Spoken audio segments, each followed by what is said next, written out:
তুমি তামাক খাও? হ্যাঁ আমি তামাক খাই। আর এই গাছ কিভাবে হয়েছে? বিসি পড়ে পড়ে হয়েছে স্যার। বিসি? কোথা থেকে বিসি পড়লো? এই যে আমি তামাক খাই, খাতে লাগা বিসি থাকে না স্যার। আমি গাঁজা খাই, সেই গাঁজার বিচি পইরা পইরা এতগুলো গাঁজার গাছ হইছে। আমি শখের বসে গাছগুলো রাখছি স্যার।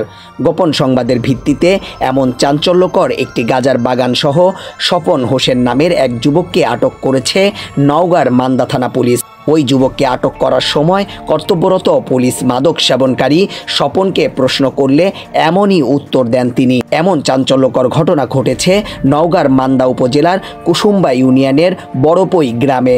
আটককৃত স্বপন হোসেন ওই গ্রামের পশ্চিমপাড়া এলাকার হারুনুর রশিদের ছেলে। সব তুমি লাগাইছো? জি স্যার। এই বাড়িও তোমার? এই বাড়ি না আমার না স্যার, আমার এক বড় ভাইয়ের বাড়ি। এটা ভাঙাইলে চলে গেছে ওরা। এখন তো তোমার আন্ডারে আছে? হ্যাঁ। এখন তোমার আন্ডারে আছে এই বাড়ি? হ্যাঁ। তুমি দেখাশোনা করো? হ্যাঁ। দিয়ে তুমি লাগা রাখছো? বিসি দিয়ে লাগা রাখছো? হ্যাঁ। আটক করার সময় মান্দা থানা পুলিশ সেই মাদকসেবীকে প্রশ্ন করলে তিনি বলেন, স্যার আমি গাঁজা খাই, সেই গাঁজার বিচি পইরা পইরা এতগুলো গাঁজার গাছ হইছে। আমি শখের বসে গাছগুলো রাখছি স্যার। এমনই চাঞ্চল্যকর বক্তব্য শুনে অনেকটাই হতভম্ব থানা পুলিশ। আমার নাম মোহাম্মদ স্বপন হোসেন। স্বপন হোসেন? জি হ্যাঁ। তুমি তামাক খাও? হ্যাঁ আমি তামাক খাই। আর এই গাছ কিভাবে হয়েছে? বিসি পড়ে পড়ে হয়েছে স্যার। বিসি?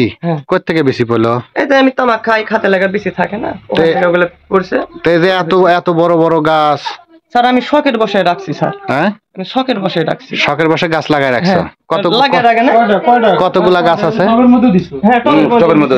শখ এই তো স্যার, আমি শখ। সব তুমি লাগাইছো? জি স্যার। এই বাড়িও তোমার? এই বাড়ি না আমার না স্যার, আমার এক বড় ভাইয়ের বাড়ি। এটা ভাঙাইলে চলে গেছে ওরা। এখন তো তোমার আন্ডারে আছে? হ্যাঁ। এখন তোমার আন্ডারে আছে এই বাড়ি? হ্যাঁ।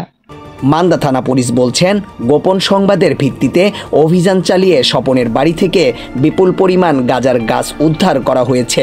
ঘটনাস্থলেই তাকে গ্রেপ্তার করা হয়।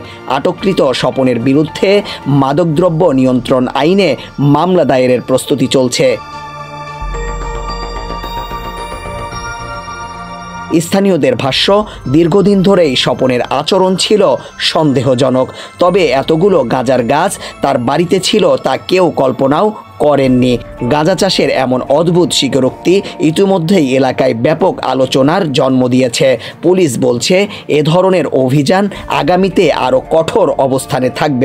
গাঁজার গাছ যে আছে এটা দেখছেন? এই যে গাঁজার গাছ যে লাগাইছে এই যে দেখছেন? না এখন তো দেখলেন? দেখছেন এই যে গাঁজার গাছ লাগা রাখছে, এটা স্বীকার করলো, দেখছেন? প্রান্ত পারভেজ, জনতার আলো নিউজ ডেস্ক।